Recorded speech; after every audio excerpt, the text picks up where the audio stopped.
Welcome to the Orlando Sentinel's interview with the candidates for Orange County Commission in District 5, which includes a strip of northeast Orange County that starts a little west of I-4 and reaches all the way to the eastern county line.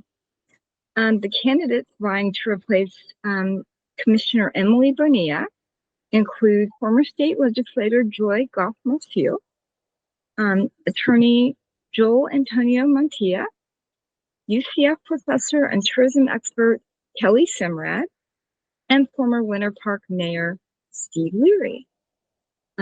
Before we started taping, we explained the format to our candidates, and they've agreed to that. So there won't be, each candidate will get questions in turn and give their answers. We aren't going to be doing follow-ups, though they can address the question in their next time at bat.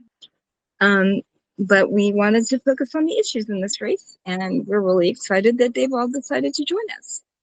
And I wanted to start with our first question. Orange County has a very broadly involved response to homelessness, but what more do you think county government should be doing to address this issue?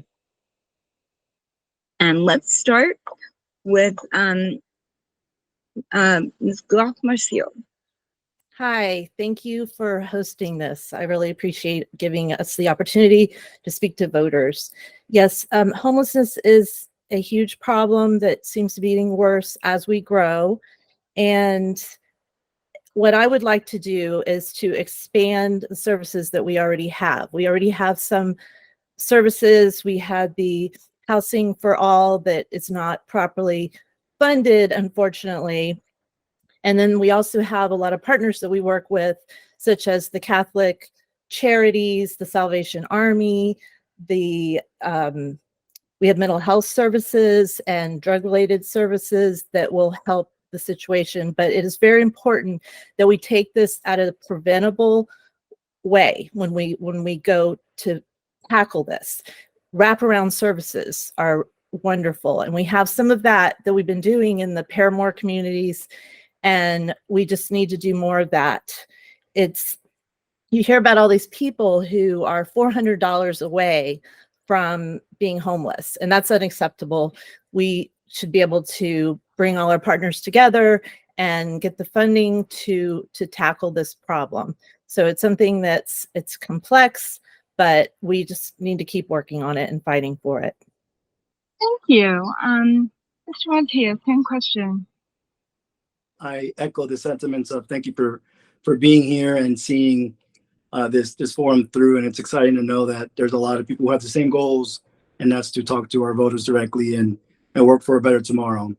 I've actually been in this district a long time across the district. So I've seen that issue develop throughout the years and what it was to what it is now. And it's a growing problem, much like Ms. Goff had mentioned. I think that there's two pressing matters that are ahead of us. The new law that just got passed is going to impact us here locally when it relates to October, when it's the law in terms of the homelessness on the streets. And so I think that's going to afford a bigger problem that we already have. There's been a 26% increase year to year in homelessness. I think we have to start addressing it at the root of the problem. The candidate Goff had mentioned as well the services that we provide. We also have an aging demographic that is one paycheck away from going homeless as well. So it's a crisis.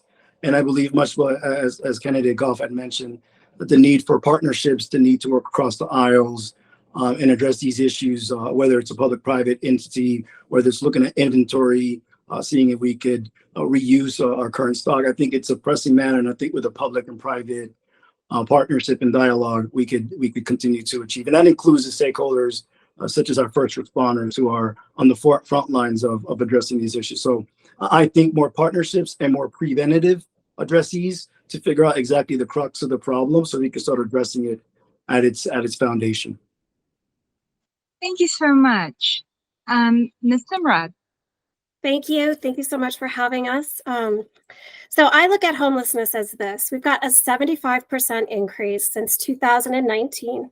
We have 10,000 of our Orange County public school students living without or not reporting a full-time address, experiencing being unhoused. Homelessness is a housing problem. That's what this is. We have a housing problem. We've got a severe lack of affordable housing, and we have an unsustainable growth pattern. So as we continue to grow, we've not continued to supply our housing inventory with the right type of house. We have suburban sprawl that's very expensive to support. And we've got a tourism-based economy that pays the lowest wages in the entire nation. So we've got a perfect storm. We've got an economy that's not providing for the people, and we've got a severe lack of affordable housing. 1/3 of the people that live here in our local economy are listed as asset limited, income constrained, but full-time employed. And I have a really unpopular idea that one job should be enough to pay your rent.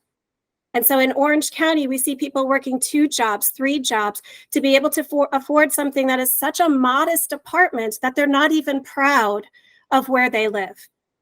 We need to come and we need to start doing things like adaptive reuse zoning, which is a project that I'm involved with the state, being an investigative lead at looking at rezoning hotels that are underutilized for transient housing. We need to start doing things like building affordable homes within the urban core and stop the suburban sprawl out into the rural country area. It's time to put people first, and it's time to ensure that there is truly housing for all. Thank you. And Mr. Leary. Thank you, Chris. Thank you, Jay. Thank you, Julie. Yeah, I mean, everybody's touched on it here already, right? But there are some major challenges. It was mentioned about the state law that's going to impact us. I think, it's not just about being housing challenged. There's mental health issues that greatly affect our homeless population. Again, whether it's 25% annually that we're seeing those increases. We do need to deal, as every community that's dealing with growth needs to deal with this. All of these issues that we're going to talk about today are all growth related issues. It doesn't make sense also to look at this as a local issue. This is a regional issue, and we need to work with regional partners. We need to be able to work with our incorporated and unincorporated areas to try to figure this out. When I was mayor of Winter Park, we had the ability to do that. Not only take care of some of our folks, but take care of some of the folks that are from surrounding communities. And I think that's that's very important. I would tell you also that we do need to create a little bit more density to the point of creating kind of these enclaves that are a little bit further removed from the core. It doesn't help us to provide a homeless home opportunity for some folks if we don't put them close enough to jobs or put them close enough to affordable and efficient mass transportation to get to those jobs. So the way out of this is to actually create a little bit more density in the core, stop taking some of these folks and putting them in areas where they don't have access to good services, good transportation, or good job opportunities. And I'll finish with saying this is a private-public sector opportunity too.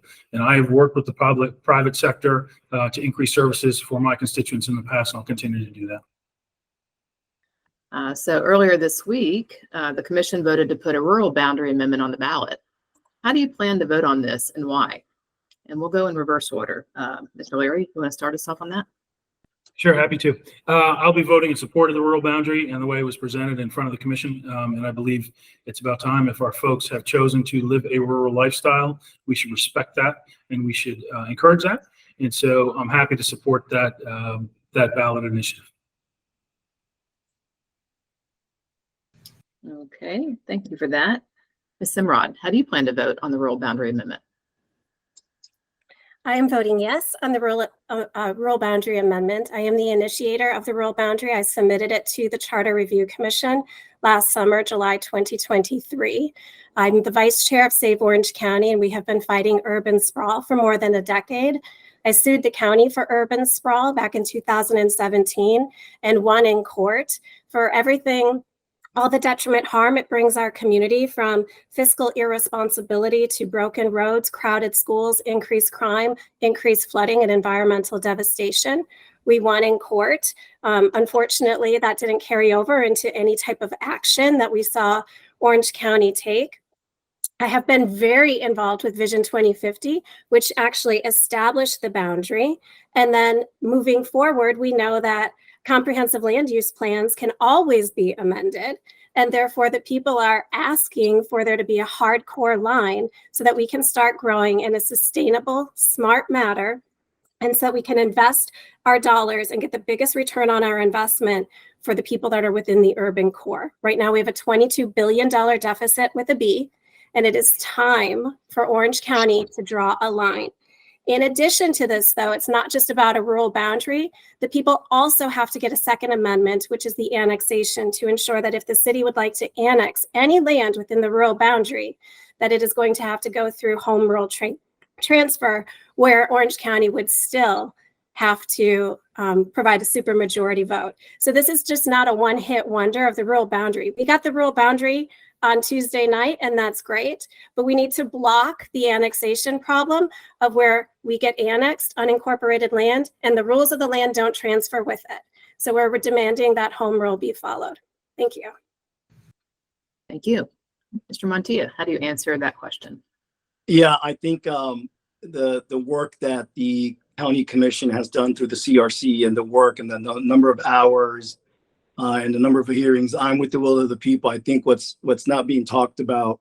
So I'm voting in that favor. However, I remain vigilant with government overreach because there is a balancing there when it comes to the individual rights of our communities and the government encroaching upon those rights, especially property rights, which is the basis, the biggest asset for most people. And so I am voting with the will of the people, but I remain vigilant with government overreach as in regards to taking property. Thank you. Ms. Goff-Marcil, you want to close us out?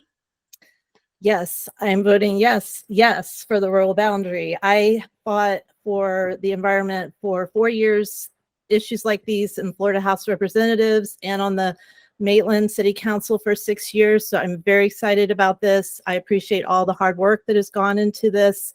And I'm definitely voting yes. This is something we all can get behind, but we have to stay vigilant on it because there are still a few more issues with it. But I'm a big, solid yes. Thank you. Thank you for that. I'll jump in with the next question, and it's also growth related. In your view, is the fight over for the push to put a high-speed roadway through Split Oak Forest? What more should the county do? And we will start with Mr. Montilla on that question. I'll try to be brief. No, I don't think it's over, as we've seen recently with the decisions that have been made. I think the county needs to honor its commitment that it's made. Florida has the most, Florida's most precious resources are its environment. So I think we need to honor the commitments that we've made, and I do not think that the fight's over. And so the voters need to be very, very well aware and hold their leaders accountable. But it's far from over, and I believe that the county needs to honor their commitments and protect those rural areas and those preserves as is agreed upon. Thank you. Ms. Semrad. Thank you. No, the battle with Split Oak Forest is not over. I am endorsed by Save Split Oak Forest, and I want to, 86% of us voted to save this forest. This has started a movement when the Board of County Commissioners, in essence, betrayed the people and voted to put a toll road through a forest that was bought with our money, sustained with our money, used to relocate wildlife to, and was left to us in perpetuity. And they voted to put a toll road through it. And 86% of us did a voter-mandated constitutional reform to demand otherwise. This is a movement. And if you look at the 2024 November ballot, you're going to see things that came out of the citizens who are saying that if you want to rezone conservation land, you need a supermajority. If you want to change the comprehensive land use plan, you have to prove fiscally that it's not going to negatively impact taxpayers. Split Oak Forest started a movement where people are standing up against special interests, and they're calling the politicians out who sell out the communities and who sell out the environment to line the pockets of special interest developers. So no, this is not over yet. The people are not done fighting. We are still there. We're still in those meetings, and we're still holding those people accountable for the betrayal of abusing our taxpayer money. and violating a conservation area that is pristine when we have so few of them left. So no, we are still fighting, and I am very much a part of that movement and fight. Thank you. Thank you. Mr. Leary, same question. Thank you, Jay. Do I believe the fight is over? I don't believe the fight is over. Do I like where we are today? There's a lot of positives to where we are today, as opposed to where we began this challenge. I don't believe name calling accusations is going to help us get to a solution. We need to make sure that we are working with people, working with one another, working with our neighboring counties, and working with the state to get to a solution. I don't believe the fight is over. Is there work to be done? There's probably work to be done, but I do appreciate the Audubon Florida has approved or supported this plan. So there's a lot of pluses to it, but I'm sure that there's going to be more discussions on it as we move forward. Thank you. Thank you. And Ms. Goff-Marcil. Thank you. Yeah, I agree. I do not believe that this fight is over. The way I understand is Osceola County has approved this to go through their county, which kind of makes it more difficult for us to negotiate, but we still have ways to negotiate. And the mitigation that they proposed for the land that would be in exchange for the land that we would be losing with Split Oak is not acceptable, because it does not meet the same standards, environmental sensitivity that we have in Split Oak. So I believe that we need to keep fighting to protect Split Oak, and that is my position. Thank you. Thank you. I will move on to the next question. Do you believe that the county commission is accessible enough to regular citizens, including the ability to follow commission business and attend meetings? What changes, if any, would you propose to public records accessibility and to meetings? And with that, we will start with Ms. Semrad.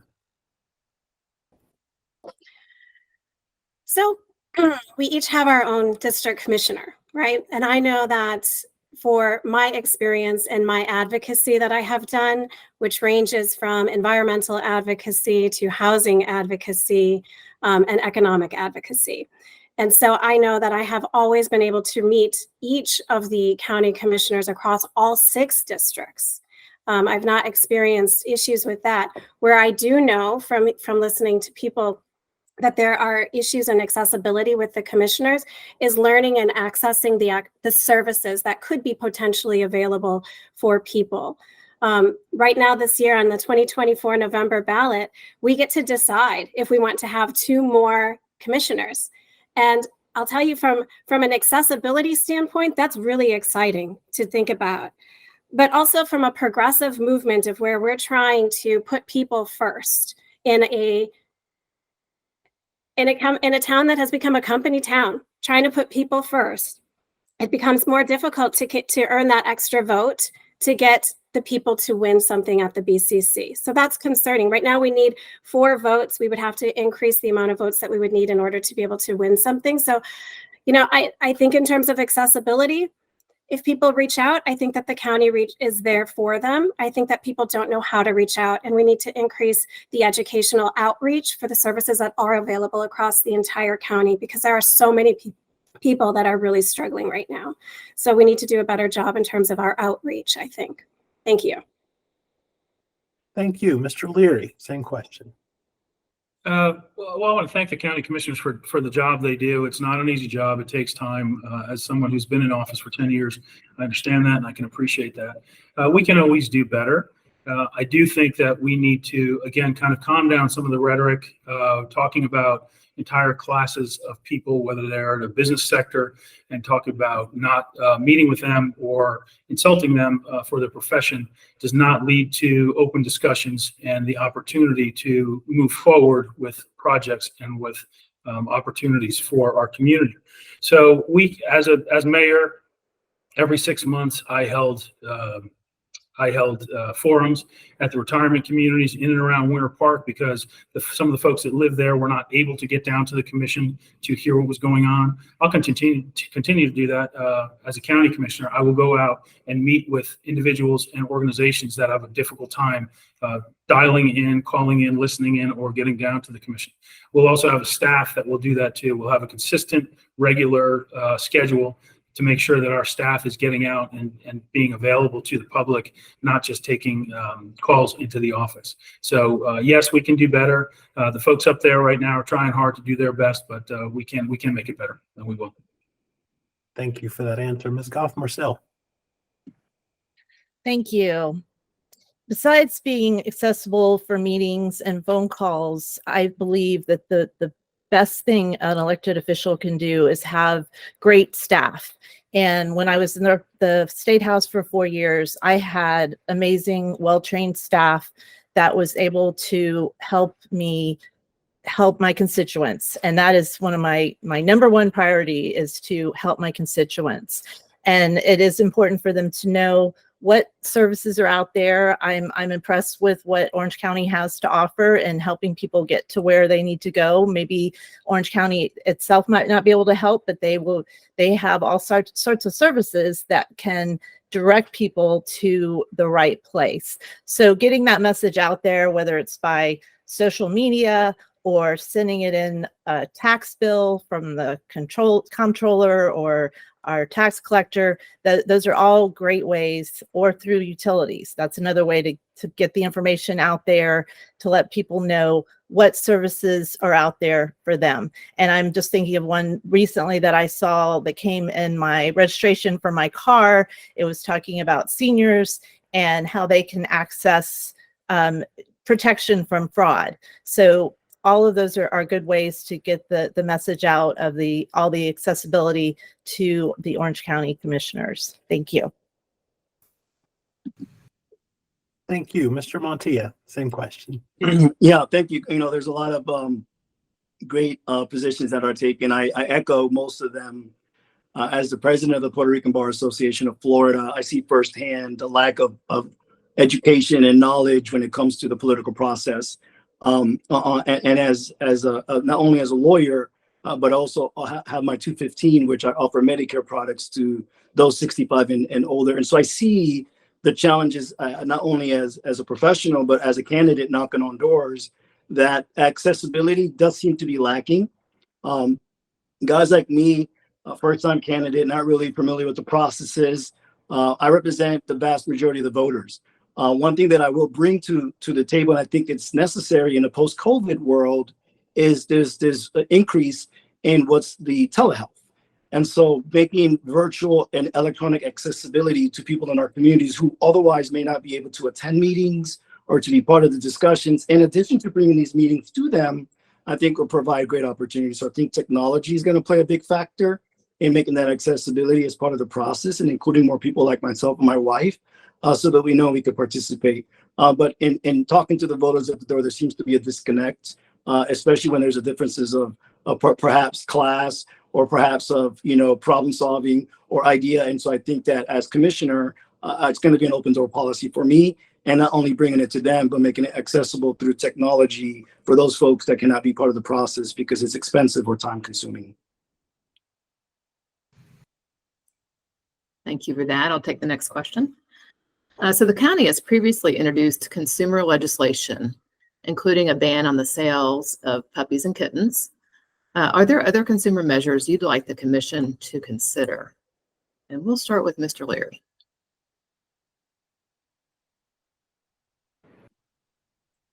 Thank you, Julie. Boy, this comes out of left field a little bit, huh? Yeah, I think that there's always consumer protection is important for our community, especially in some of the challenged areas where there may be communication challenges.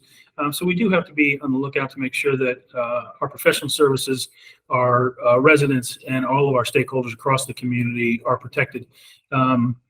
So I haven't delved into that too much, but yeah, there's opportunities out in the community to do that. We'll just have to follow the lead from staff, and we'll listen to the community advocates who bring these things forward. One of the things we have to do as a commission, and I think it's kind of been lacking, is that we need to sit together as a panel. We need to work together. So when an issue comes up in one area, it's not shut down in other areas due to perhaps personality challenges or lack of ability to work with one another. So great ideas can come from any place, and we'll look forward to hearing some of those from the community and hopefully act together as a board to address those issues. Thank you. Thank you.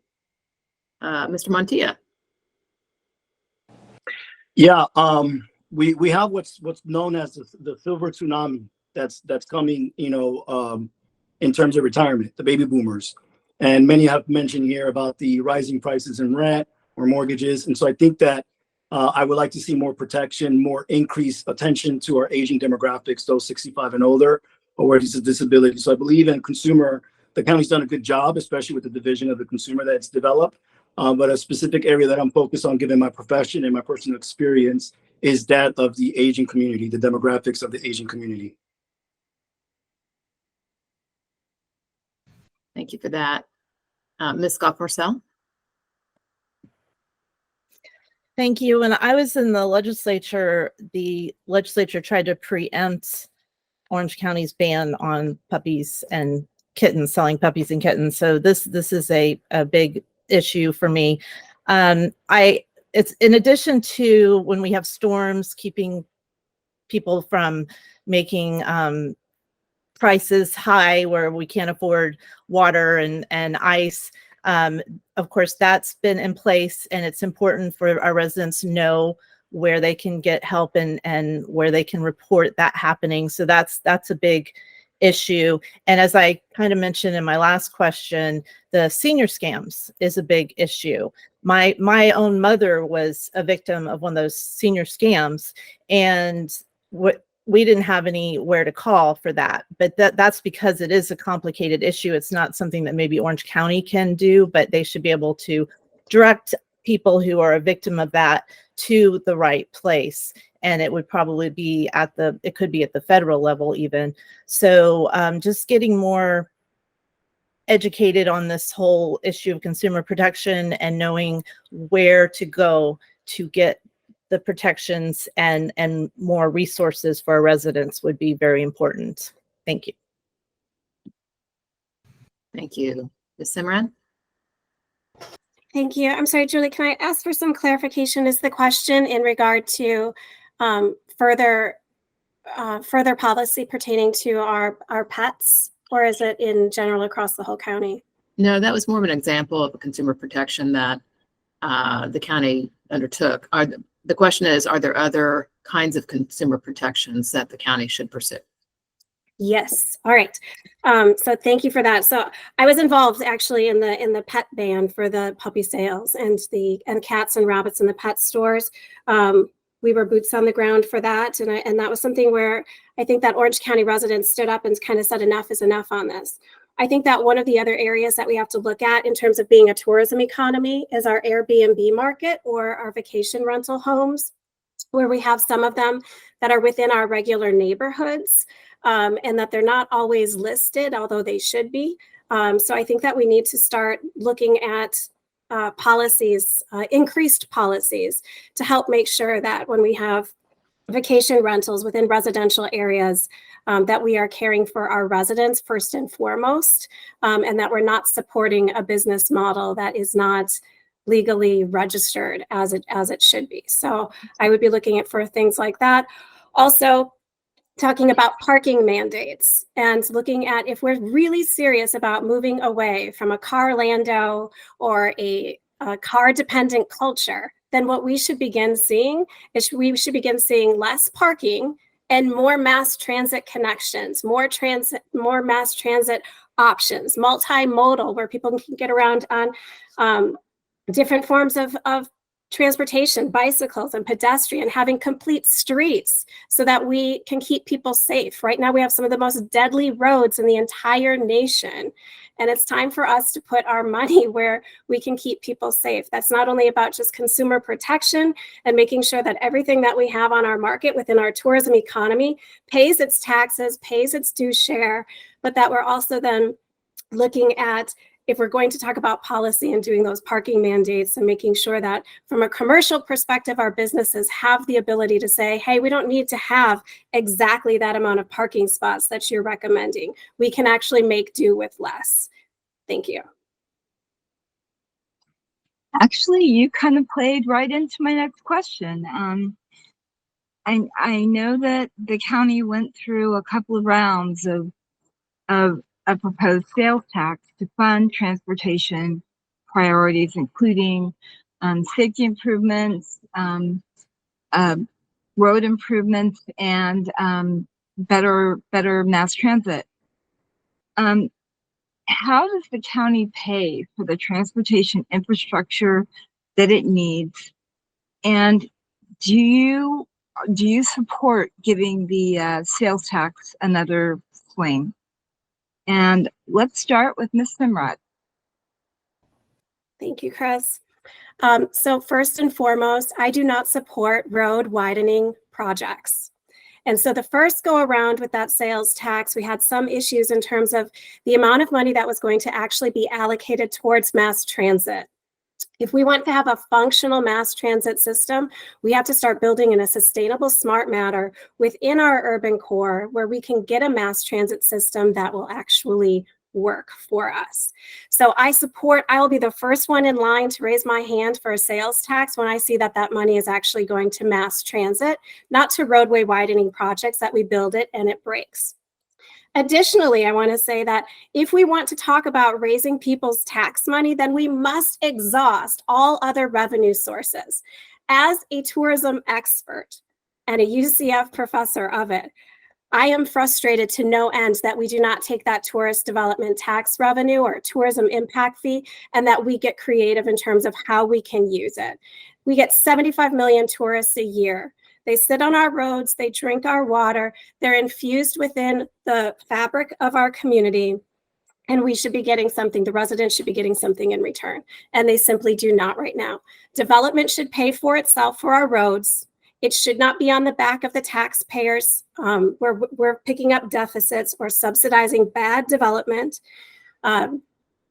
Development should pay for mass transit connections, and the tourism industry should most definitely help pay for the mass transit. Mass transit, when we get it in a tourism economy and it works, we are increasing the economic footprint of every single tourist that comes here by providing them connections to move throughout our entire community so that we don't just see the economic benefit on iDrive, but we see it throughout all of Orange County. Thank you. Ms. Goff-Marcil. Am I answering the transportation or the tourist tax? Transportation sales tax. Okay, transportation sales. You're going to get to the tourist tax. Okay. I would support putting that out to the voters again. I think the problem when we did it before is that the voters were not able to know exactly where that money was going. I don't know where that money's going. And I want to know that before I vote for a sales tax that would affect the people that are usually lower income. That affects people. But in our case, since we have so many tourists, I think it's okay to have a sales tax that makes our transportation system better. But I do agree that needs to be going towards mass transit.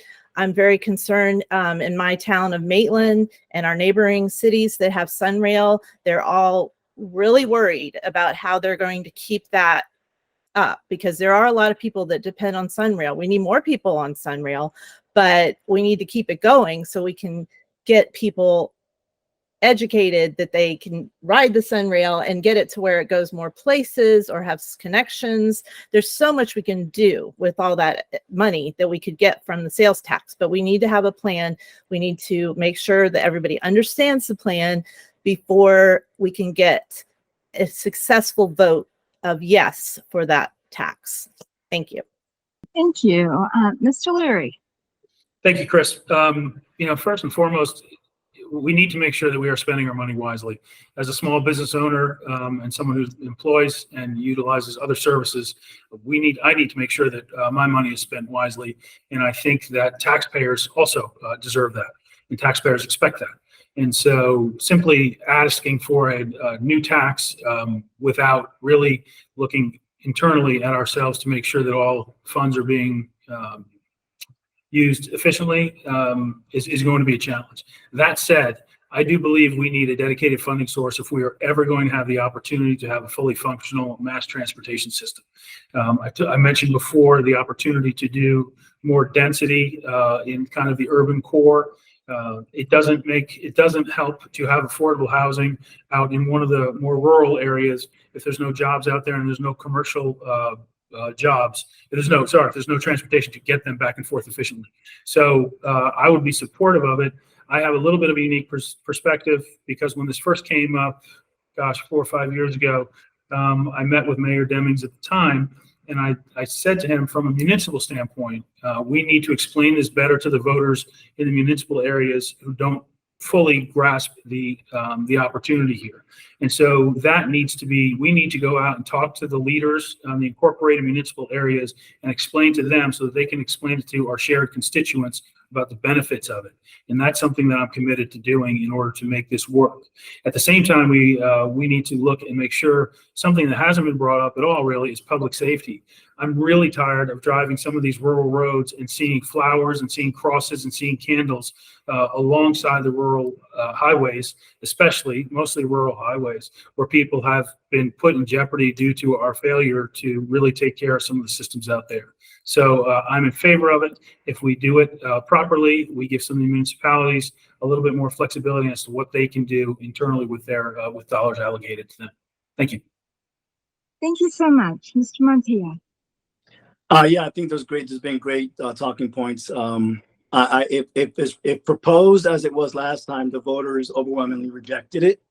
But much like my colleagues have mentioned here, if it's with community involvement, talking to the voters at the door, everyone's conscious and everyone wants to be very aware of anything that increases their pockets, anything that touches into their pockets. And so there would be a kind of a balancing there, but I'm not opposed to the tax if there's voter engagement and voter approval before it's just presented to them in a bullying manner, like, hey, this is what we got, this is what we're going to do. I think that's the reason why I got rejected last time. But the voters at the door are very clear that they're not closed off to it. So I stand with the voters that with the right language and the right engagement, I wouldn't be opposed to it.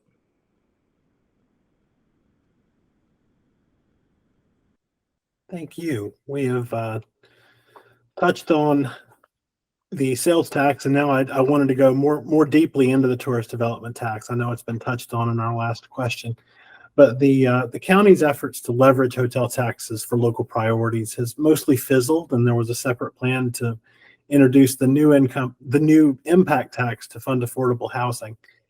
Do you believe that tourist development taxes should support community priorities like transportation? And if not transportation, what other priorities would you suggest? And I will start with Mr. Leary. Thank you, Jay. I think, again, this is where relationships matter. To go to a group of folks that fund this, the TDT,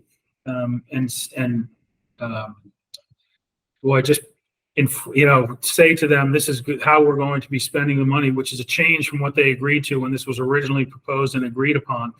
There's also state statute that we have to follow, obviously, too. But at the end of the day, we need to get those people to the table and ask for their consideration and get their feedback on it. The folks that I've had conversations with, and I've been out to, and I know a lot of the folks out on iDrive and some of the people who really pay into this, they're open to the discussion, but we need to have them on board. We need to get their input in order to take the next step on this.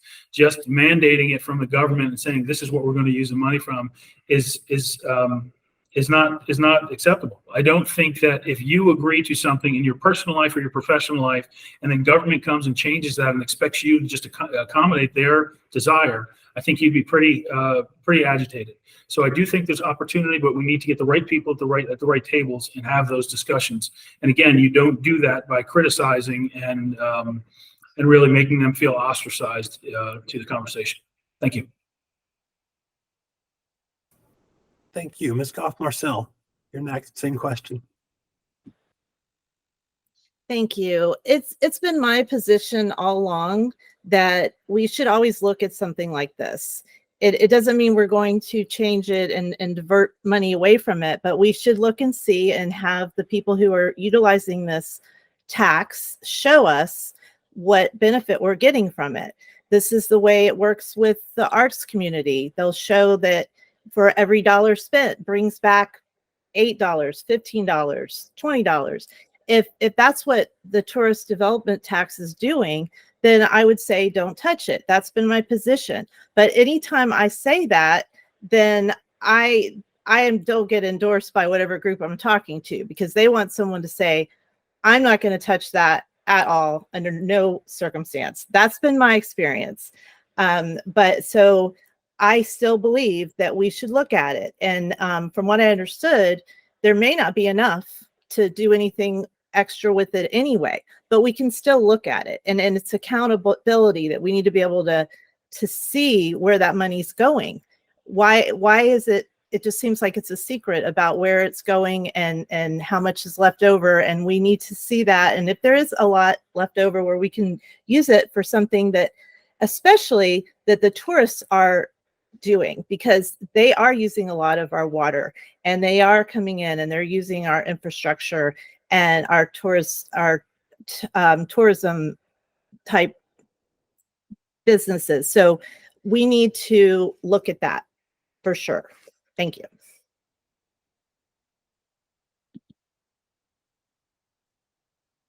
Thank you. Mr. Montilla, same question.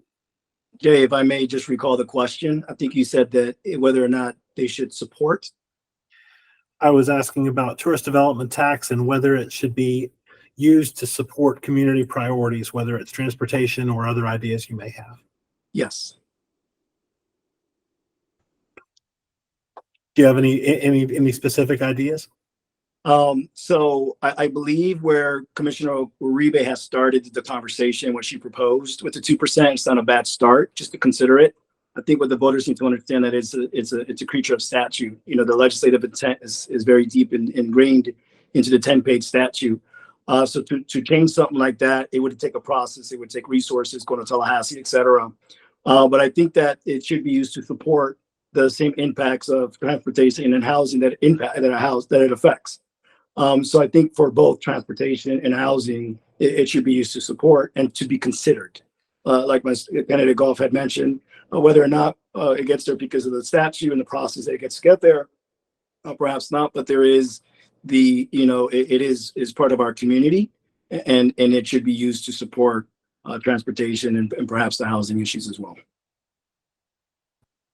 Thank you. And Ms. Semrad, I know you touched on TDT a bunch in your last answer, but if you would be more specific about what priorities you think that it should address. Absolutely. So one, I'd like to say it's no secret of where that money is going to. We put $500 million into a convention center expansion when it sits primarily on a lower end of occupancy. So we know where the money is going. We got a 75% increase in homelessness. We got 10,000 kids in our schools that don't have homes. We've got 90% of our waterways as being advised as too toxic to really engage or be in. We have so many opportunities to use our tourist development tax money in a diversified fashion that benefits not only the quality of life of our local residents, but also enhances the tourist experience. I am the only tourism expert on this panel. I am a tourism ambassador around in other nations around the world and municipalities where we have gone in and we've restructured our tourism industry and the economy to be something that is profitable and helps alleviate poverty. What is so frustrating is that here in Central Florida, we've got the #1 tourism industry, and yet we've got the lowest wages in the entire country. So yes, I think that we need to diversify the tourism development tax money. Yes, I think we need an impact fee. And no, I don't think that we've been making wise investments with it.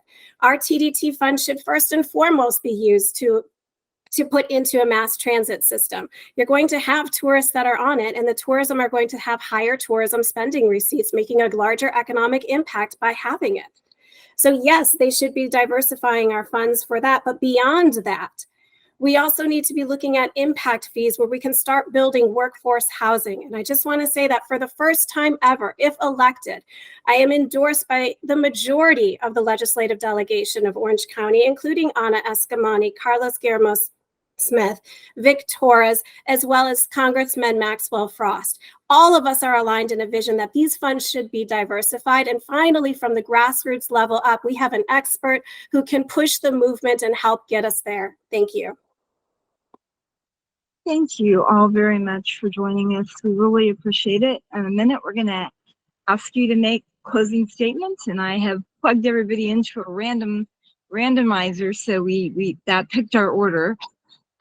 But before we turn that over, I would like to remind our readers and people watching this that we will be making an endorsement in this race, but there is so much other information to look at. Candidates have websites, social media presences.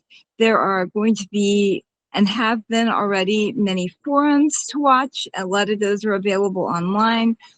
And just take a good look at each of these candidates, research them for yourself, decide who best fits your priorities and values as a voter in District 5. And I will tell you that you've got some great choices here. It's not going to be easy, but we really look forward to hearing more about this race and to the primary on August 20th. And if no candidate gets 50%, there will be moving forward to the November ballot. So with that, I would like to start with Ms. Goff-Marcil and ask you to just give us your 2-minute pitch as to why you should be the commissioner for this district. Thank you, Orlando Sentinel, again for hosting this forum. I am Joy Goff-Marcil. I'm running to be your next Orange County Commissioner, District 5. I am the hometown candidate, born and raised in this district, and my husband and I chose to raise our 3 children here. They attended the same public schools that I attended. I served on the Maitland City Council for 2 terms and then the Florida House for 2 terms, where I fought for what I have on my walk card here: supporting small local business, protecting our waterways, ensuring law enforcement have what they need. And that includes mental health services. That's really important when our first responders go out, that they have mental health people, support staff with them. Creating access to more affordable housing and attainable housing, and supporting infrastructure projects to create jobs, tackle traffic congestion, improve life for everyone in Orange County. On my 10 years as an elected official, I have been working hard on walkability. I think that's very important, especially our young people want to live in communities where they can walk to where they work, where they go to the grocery store, and where they play. I have faced growth challenges in Maitland when I served on the Maitland City Council, and we were able to build a very cute downtown that people are very happy about. And so I look for the opportunity to be able to represent you more at the Orange County level. My website is joy4fl.com. Check me out. If you have any questions, send me an email. I look forward to meeting you and talking to you. Thank you so much. Mr. Leary. Thank you again, Chris, Jay, and Julie, for hosting us. We appreciate that. I want to thank my my opponents in this race as well. I appreciate your dedication to this. I am a candidate. I'm Steve Leary. I'm a candidate for the Orange County Commission, District 5. I'm a small business owner and entrepreneur, and Meg and I are raising our 6 kids in this district. I've lived here for a long time. I'm the former mayor of the city of Winter Park and a commissioner there, and I'm proud of my track record and and getting things done for the community. What sets me apart, because I'm sure that's what voters are looking for, what sets me apart from my opponents is my experience.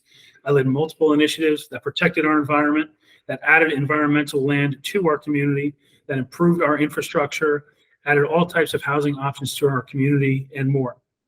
An important distinction also is that none of our accomplishments could have been done without partners, which included local, state, and federal partners, as well as the private sector. This sets me apart from my opponents, and I have the experience and the track record. I'm running for the county commission. Because I understand the unique needs of this diverse region. And I think this region and this commission needs additional leadership up on the dais to work together to get things done. There is a place for activists in our community. It is not on the dais. We need more people who are committed to working together to benefit not only District 5, but the entire community, the entire Orange County community. Anything we do in District 5 or anything that's done in another district is going to impact us in our district, and we need to be able to work together, have those conversations, have those relationships. And I think and we've been walking door to door, we've made a huge impact door to door. And what we continually hear is, you all need to work together better. We're tired of the fighting. One of the other things, and I mentioned this earlier, that I'm a little disappointed we didn't cover, was public safety. I'm committed to public safety. My experience supports that, to work with our police and fire to make sure that we have the best public safety and emergency services to not only our residents, but our guests to our community as well. Thank you so much. Thank you, Mr. Montilla. Again, thank you so much for having us, and thank you to the Orlando Sentinel for the great work that they do. My name is Joel Antonio Montilla. I've been in Central Florida since 1985. I am a product of the Orange County public school system. I'm the past, the current, and the present. I'm raising my 3-month-old child. My wife and I are raising our 3-month-old child here. I represent fresh perspectives. I'm the only candidate that's never been on the ballot before. I'm from the community. I've driven the same flooded road. I've seen from the early 80s until now what it's become. I've also seen the tug of war that seems to be between classes and subsets in our community, and I hear you. I hear the voters and being fatigued with that. The voters in our district are very diverse. I've lived and grew up in East Orange. I currently live in the municipality. I have that diverse experience when it comes to living and experiencing the municipality decisions, as well as the rural and the East Orange. I bring to me the experiences of my profession, the education as a lawyer to read the dense material, to negotiate the complexities that's in our code and our charter. Most of the decisions that are made have to go and be vetted through the due process. I bring that experience. I got the platform. I'm big on bipartisanship and giving a voice to the community as a whole. I'm from the community. I was raised here, and I see you, I hear you, and I'm running to be an ex-county commissioner. Vote joelmontilla.com. That's vote joelmontilla.com, or my cell phone's on my website. You have direct access to me. We'd love to serve as your next county commissioner. Thank you. And Ms. Semrad, would you please wrap us up? Yes, thank you so much, Orlando Sentinel. We appreciate you so much. I am Dr. Kelly Semrad. I'm running to be your Orange County District 5 Commissioner. I have a unique skill set from being the tourism expert that's running, who specializes in tourism economies with intention of alleviating poverty and conserving natural resources. That's my profession. That's my expertise. I'm internationally known for it. So I bring that skill set to it. I bring passion. I am coming with intention of putting people first. We have a special interest that is constantly influencing our local politicians and how they make decisions about our quality of life and the things that impact it. I've earned the endorsements of Senator-elect Carlos Guillermo Smith, Senator Vic Torres, Ana Escamani, U.S. Congressman Maxwell Frost, Tom Keene, Representative, the incumbent Emily Bonilla, our Vice Mayor Nicole Wilson, Scott Randolph, our tax collector, Lori Wurtzel, the Vice Mayor of Maitland, and the list goes on. Rainbow Dems, Saving Split Oak Forest, Save Orange County. And the reason why is because I am refusing special interest money. I'm standing up for people and I am pushing back. I am an educator at UCF and I am so uncomfortable right now graduating students into a job market where we don't have livable wage jobs and they can't find somewhere where they can afford to live. I lose sleep over it. I've got 2 little children and I'm looking at the writing on the wall, a $22 billion deficit in our infrastructure needs because we developed not sustainably. We have issues within our schools where they are crowded, our roads are broken. It is time that we put people first. I'm running to do it. I've been a community advocate for more than a decade, and I have gone as far as I can as an advocate. I need a seat at the table so that I can make some differences. I'm also the only candidate that has a charter, initiative, and amendment for our Constitution on the ballot in November. It is the rural boundary accompanied with Commissioner Emily Bonilla's annexation to ensure that we maintain our home rule property rights. Thank you so much for the opportunity. Thank you all. It's been a real pleasure, and I wish you all the best of luck on August 20th.